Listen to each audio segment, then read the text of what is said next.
Hey there, I'm Crista Vance, entrepreneur and operations leader. And I'm Matt Vance, award-winning author and social innovation researcher. We're your hosts of the Culture Profit Podcast. Your place for purposeful company culture strategy. Learn from HR pros, executives, and thought leaders how to prioritize profits by prioritizing people. This episode is sponsored by Mobrium, the best friend of forward-thinking HR leaders, helping you strengthen your employer reputation as a reflection of your real culture. Learn more at mobrium.com. Welcome everyone to the Culture Profit episode 50. This one's a special one for us. I am honestly kind of surprised we made it this far. What are you thinking about that, Krista? Yeah, I don't know if we'd make it past that 7 mark that people say. It's tough to get past the 7 mark. We did. So. Yep, we blew past 7. So for those of you that are new here, every 10th episode is just me and Krista giving you an update. We're looking back on things that we've learned from past episodes, giving you some new information about Mobrium, our startup company, and how things are going as a husband and wife team building a tech startup. So we're going to jump into it today by sharing some stats of what's been accomplished in the first 50 episodes of the Culture Profit. So we've had over 480 listens/reads per episode. So that's counting all platforms. We're on Apple Podcasts, Spotify, Amazon Music. We're also posting to LinkedIn, and LinkedIn has a newsletter distribution. And so we're counting the views of the article of the episode as part of that. So 480 per episode. We have just over 100 or 1,200 followers now. So thanks everyone who's been following along on our journey to prove that putting people first is good for business. And then here are the top 5 countries where people are tuning in to the Culture Profit. The US is number 1. In the number 2 spot, the United Kingdom, UK. We're thankful to our friends over there. Number 3 was Israel. Number 4, Germany. And number 5, Canada. So cool. So a little bit about our guest stats. So far, we've had 98 people interviewed across our 50 episodes. And so some episodes we interviewed multiple people. And I think you'd find it interesting to see where our guests are from. So most of them are from the US, but we've also had 5 from the UK, 2 from Canada, 1 from Israel, and 1 from Mauritius. So it's been really cool to get to know these people from all over the world. We set up a time with the different time zones, and it's just always such a cool learning experience.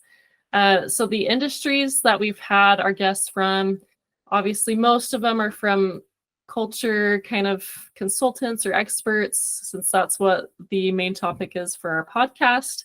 We've also had a significant portion from the tech industry, and also food, sports, manufacturing, media, higher education, research, and professional services. So we've had some really cool moments across these 50 episodes. Maybe you want to share a little bit about what's been your favorite? Yeah, one thing that's kind of surprised me as we've gone along and done more of these episodes, we get a lot of requests to be on the show. Lots of people emailing and asking to be a guest. Sometimes we're getting multiple per day. We can't have everyone because we only do on average 2 episodes a month. And so our audience, you guys listening, you're the focus for us. And so we really try to put a high bar on who we prioritize for the episodes to bring you unique value, new insights, new areas to talk about when it comes to leadership and company culture strategy, to give you tips and things that you can apply to better serve your people at the office. So I thought that was interesting that we've seen more of those coming in. But I do have to say, on kind of a funny note, we had one episode where one of our kids, we record these at home in our home office, and our 4-year-old son, he was playing. We told him, go play, watch a show. We'll be doing an interview for 30 minutes or whatever. And please just play. Don't come knock on the door. Well, he got through our first line of defense because we've got 2 doors. We have one door that goes to the bedroom and then the next that goes to the office. So we got through the first line of defense, and then he starts knocking on the door to the office in the middle of the interview. What happened next? Yeah, so we quickly muted it when we heard him break through the first door, and he started yelling like, "Mom, I need your help with this," or something. And so with the mute on, I lifted my cup and I go, "Okay, I'll be right there." And like, just take a drink real quick. And he's like, "Okay, Mom." And so there's been some moments where we have to be creative in how we navigate that, because we always want to be respectful to our guests. And, when they're in the middle of a thought and sharing something, I don't want to interrupt with one of our kids, but it was pretty funny. For me, that was such a mom perfect moment. For anybody who's seen Dude Perfect, they always are doing trick shots and stuff. So mom perfect is like mom doing a trick shot or something impressive. Crista, she's the pro at that. So that was totally one of those moments. Throw those diapers in the garbage, Yeah, another thing that I really liked, if you go back and check out episode 12, this was our first one where we did one question and a joke at an HR conference and compiled all those together. We interviewed people on how they would define company culture to a 5-year-old. And if you go to our YouTube channel, you'll see there's a little teaser, like 30 seconds intro video for that. And I think I got carried away editing that one and with the special effects sounds and stuff like that on Clipchamp. So if you want something funny, go check out that clip. And I also really liked just making people laugh, because at those conference interviews where we're just getting to know a lot of people really quickly, we get their quick response on one question and then we'll share a dad joke. Well, I'll share a dad joke, and I always like doing that. It's a good time. Yeah, people have the best laughs. It's always fun.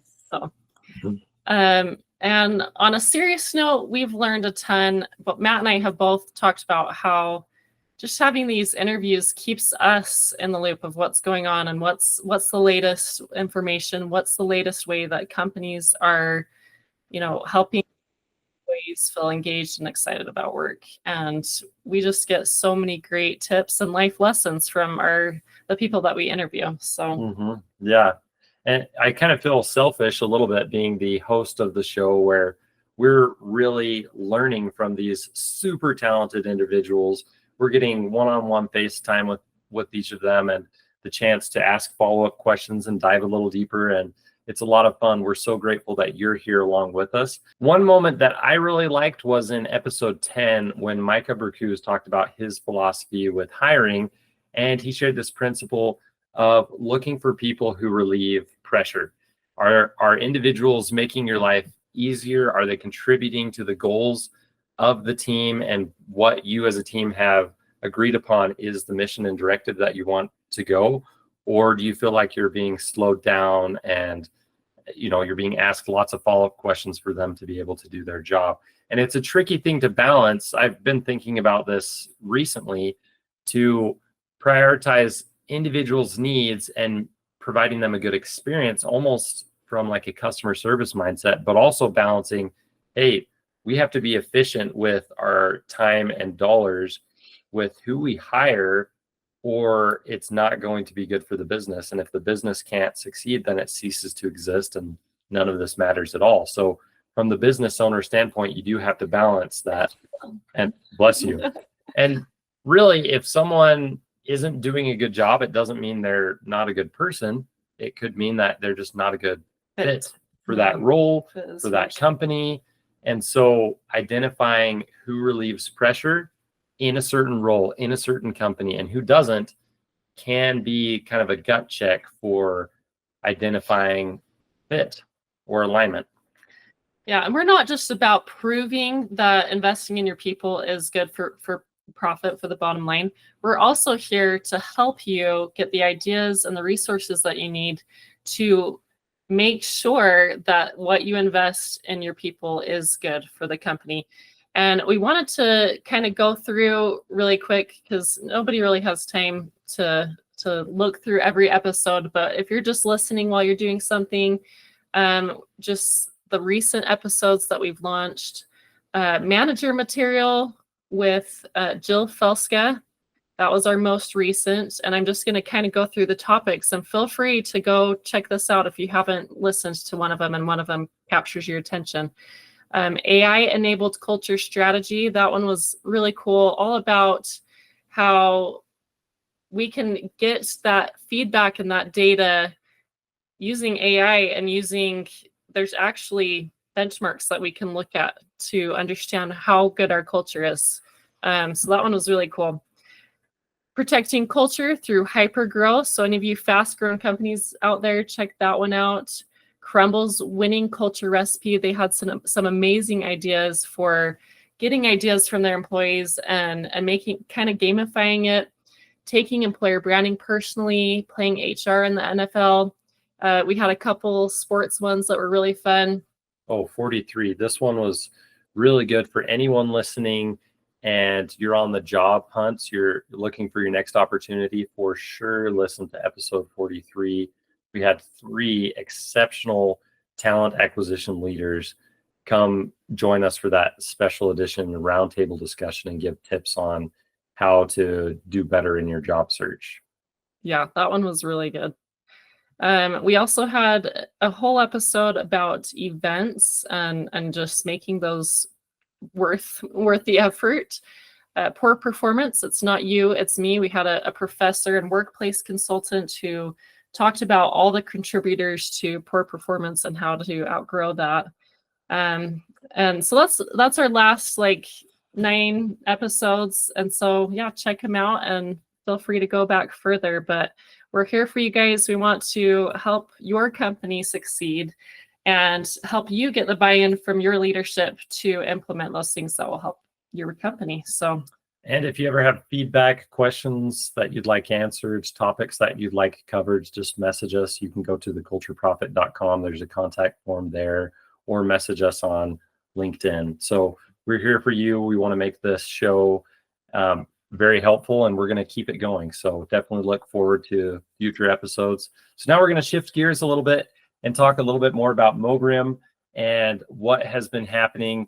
The last time we did an update like this was, I guess it was about 6 months ago. So it's been a little bit. A lot has happened with our business. We've now had our software purchasable and live for just over 2 years. It's been 25 months. We've onboarded a whole bunch of companies from different industries. We're helping streamline every facet of employer reputation. And this is just kind of a little overview of the main points that we do. So Mobrium is the original employer reputation platform, and we help HR pros do a couple of very specific things. First, we automate review requests across top employer review sites like Glassdoor, Indeed, Comparably, InHerSite. We're doing this FTC compliant, and if you're not familiar with the Federal Trade Commission, they're the legislative body, part of the government that helps ensure that there's good business practices in the marketplace and there's not deceptive business practices. And they came out with new legislation last fall where they actually increased the civil penalties to precisely $51,744 is the max civil penalty for violating truth in advertising when it comes to reviews. Things like creating fake reviews, omitting disclosures of material connection. It's now explicitly illegal for owners and managers to write reviews and not disclose that they're part of the business. There's several different things, but we're ensuring FTC compliance with automating those review requests either with email or text and sending those out to your employees on a reoccurring basis so you can maximize the number of reviews you're getting. And then yeah, and we're like the machine that is just working while you're doing those things that you need to do and using your skills for your best effort and the time that you should be spending. Mobrium is just working for you, and we automate those review requests.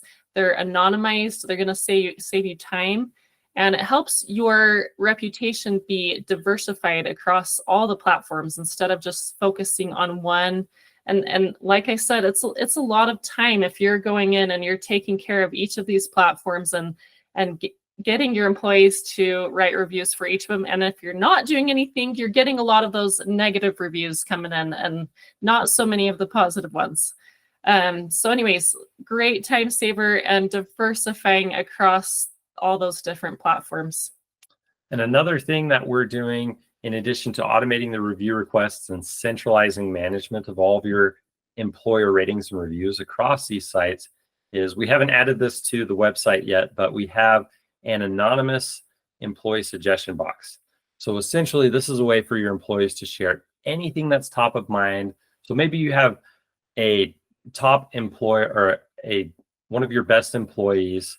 They feel weird about talking to their manager or to HR. And so what do? They just quit, or they're spreading poison to other coworkers, or they're going to vent somewhere. Yeah, they're going to vent somewhere. Online or to another coworker or to people outside the business. And in some way or another, it's going to damage your reputation. Exactly. And so by providing them the Mobrium's anonymous suggestion box that's available 24/7 via a unique URL or a QR code, they can share whatever's top of mind in the very moment that it's important to them. You're giving them a place to share.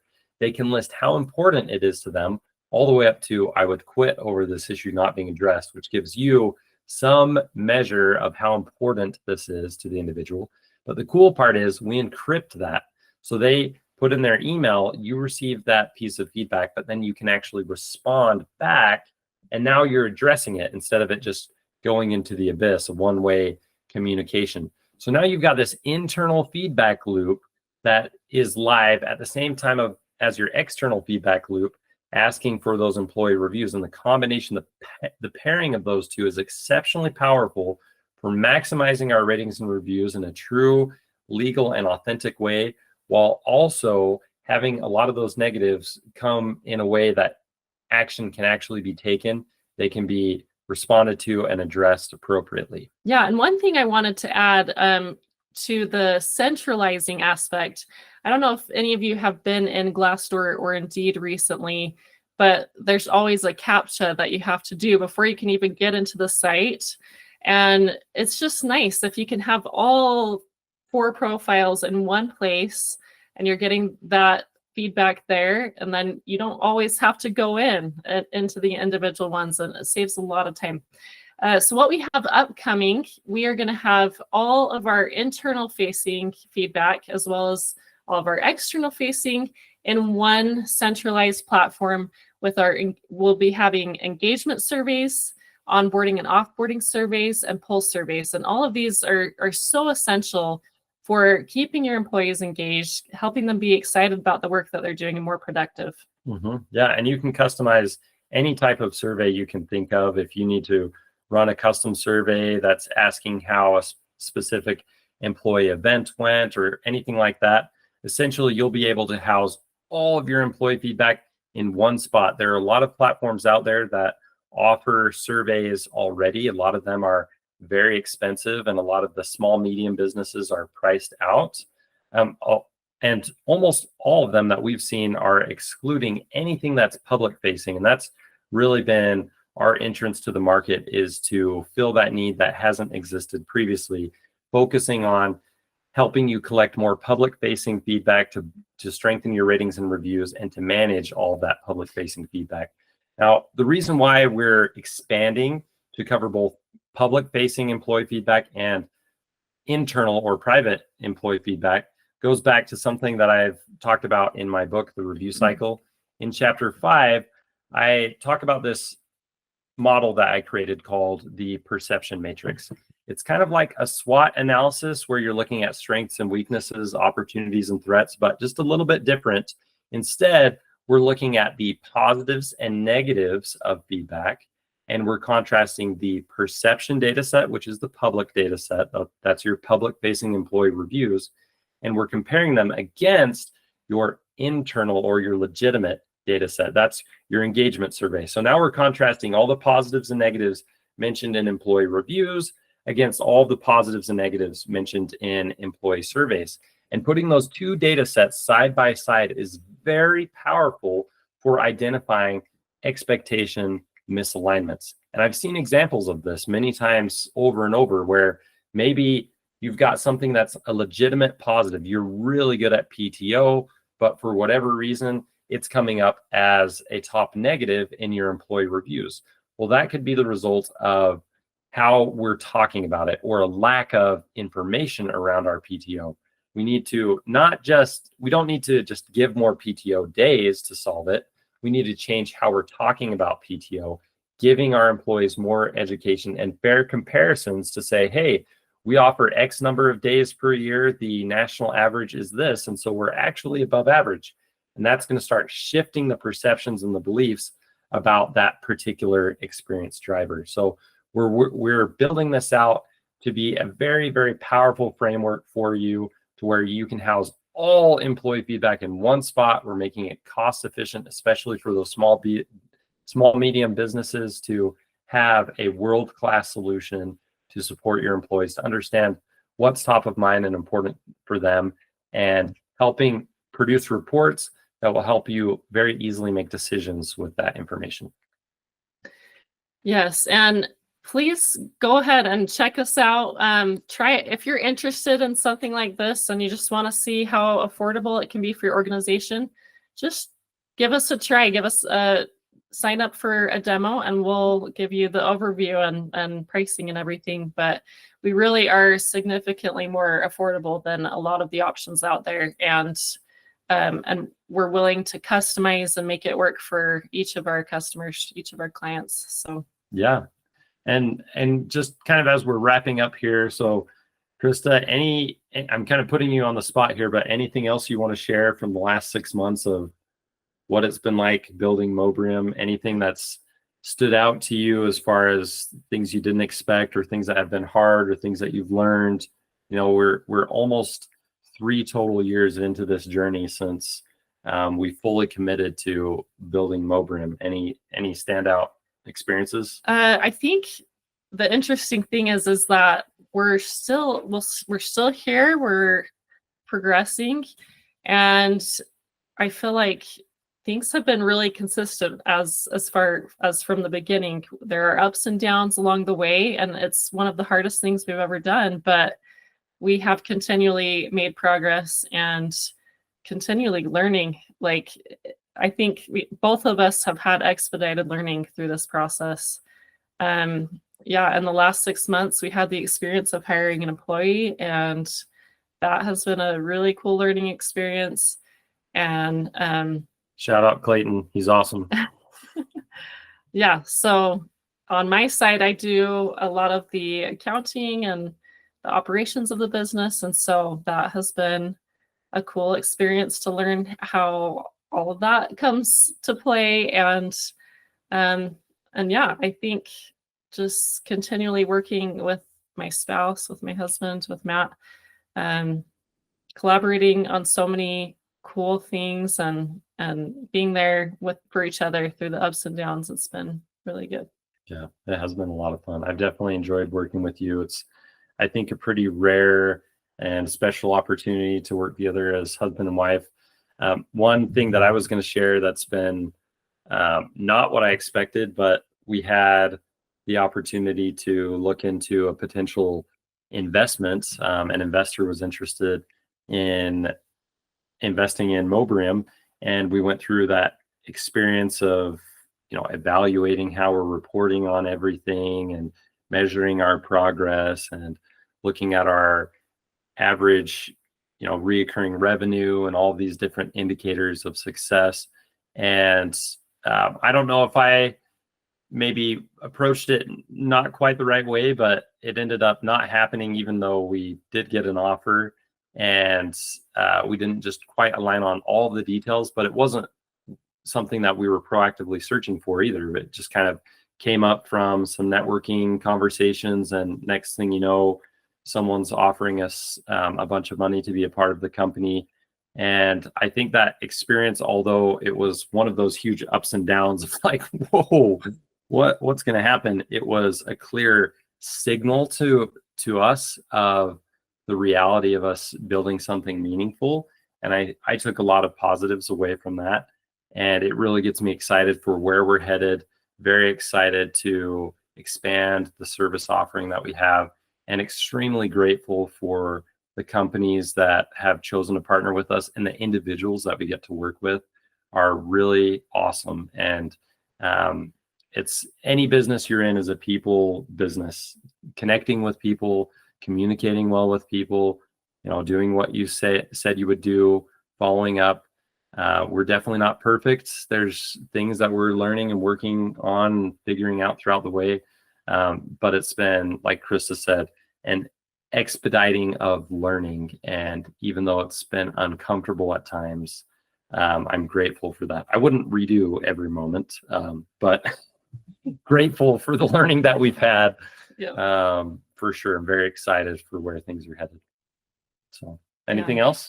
Just thanks to all of you for listening. This podcast has been great for us, but we hope it's been great for you too, and that you can learn some great things for your organization. So tune in to all of our episodes, check them out. Again, look through our past ones, see if there's anything that you can use for what you're working on right now, and leave us that review and give us the feedback so we can keep serving the content that you're looking for. Thanks, everyone. We'll see you next time. Take care. Thanks for tuning in to the Culture Profit Podcast, and for being a part of our journey to prove that putting people first is best for business. Today's episode was sponsored by Mobrium. Want to get more employee reviews and streamline your employer reputation? Visit Mobrium.com. Now go find one way to prioritize your people and watch your profits grow.